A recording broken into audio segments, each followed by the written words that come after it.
বাংলাদেশের সঙ্গে বাণিজ্যে নতুন গতি দরকার ভারতের।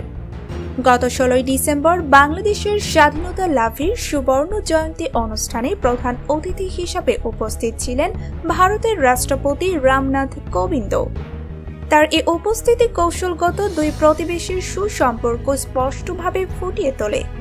তবে এই সম্পর্কের ক্ষেত্রে শক্তিশালী অর্থনৈতিক বন্ধন খুবই গুরুত্বপূর্ণ এবং এটি ক্রমেই বাংলাদেশ ভারত দ্বিপাক্ষিক সম্পর্কের অন্যতম প্রধান উপাদান হয়ে উঠছে।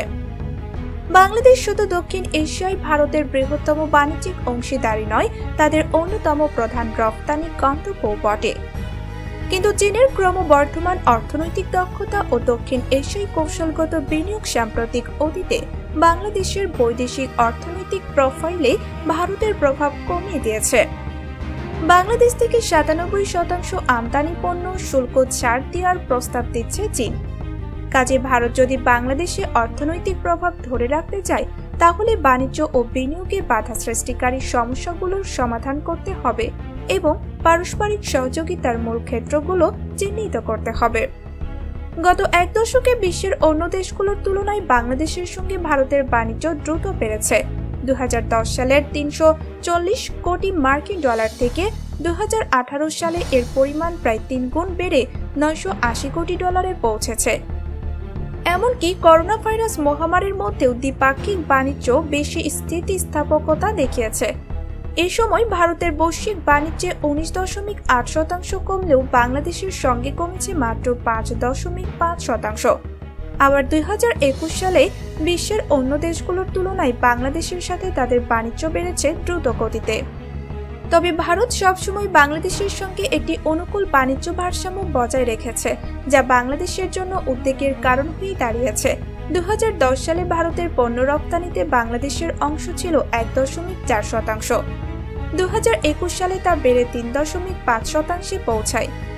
বিপরীতে বাংলাদেশের পণ্য রপ্তানিতে ভারতের অংশ 3.3% এবং এটি তাদের অষ্টম বৃহত্তম রপ্তানি গন্তব্য।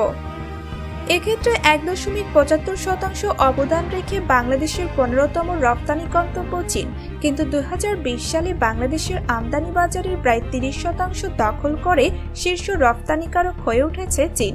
এর 16% দখলে রেখে ভারতের অবস্থান দ্বিতীয়, অর্থাৎ ভারতের তুলনায় চীনের সঙ্গে বাংলাদেশের বাণিজ্য বৈষম্য বেশি। দক্ষিণ এশীয় মুক্ত বাণিজ্য এলাকার অংশ হওয়ায় বাংলাদেশ ও ভারত উভয়ই একে অপরের বাজারে শুল্ক ছাড়ের ক্ষেত্রে অগ্রাধিকার পায়। তবে বেশ কিছু শুল্ক বহির্ভূত বাধা রয়েছে, যা দ্বিপাক্ষিক বাণিজ্যের পূর্ণাঙ্গ সম্ভাবনার পথে অন্তরায়। বাংলাদেশ ভারতে পণ্য রফতানি নিয়ে দুটি সুনির্দিষ্ট উদ্যোগের কথা বলে।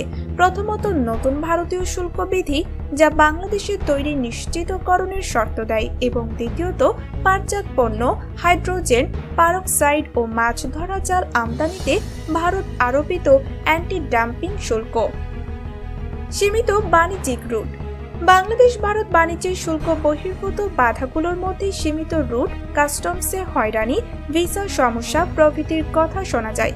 এগুলো দ্বিপাক্ষিক বাণিজ্যের খরচ বাড়িয়ে দেয়। বাংলাদেশের জন্য ভারতের সঙ্গে বেনাপোল, পেট্রাপোল দিয়ে সড়ক পথের বাণিজ্যের তুলনায় চীনের সঙ্গে সমুদ্র পথের বাণিজ্যের অবকাঠামো বেশি কার্যকর।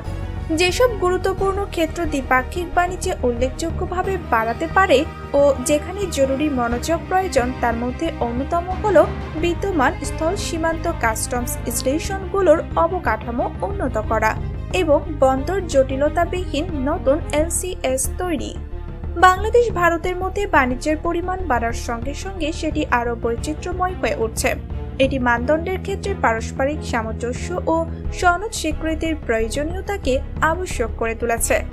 স্বল্পোন্নত দেশ হিসাবে বিশ্বের বেশিরভাগ উন্নত দেশগুলোর বাজারে শুল্কমুক্ত প্রবেশাধিকার পায় বাংলাদেশ।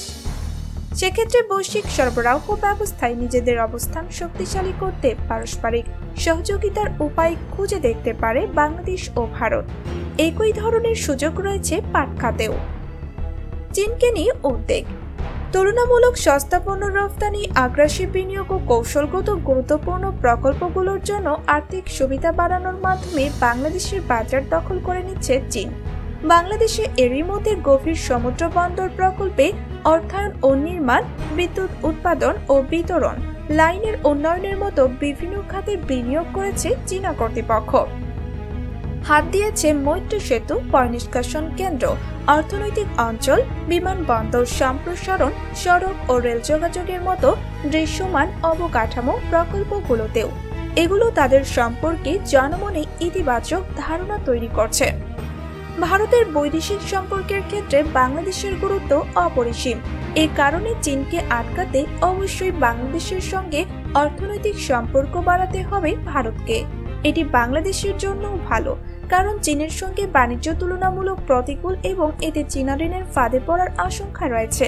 এ অবস্থায় ভারতকে অবশ্যই দৃশ্যমান অবকাঠামো খাতে বিনিয়োগ করতে হবে এবং এই অঞ্চলে চীনের ক্রমবর্ধমান প্রভাব ঠেকাতে অর্থনৈতিক লাভের কথা বিবেচনা না করে বাংলাদেশকে সহায়তা করতে হবে।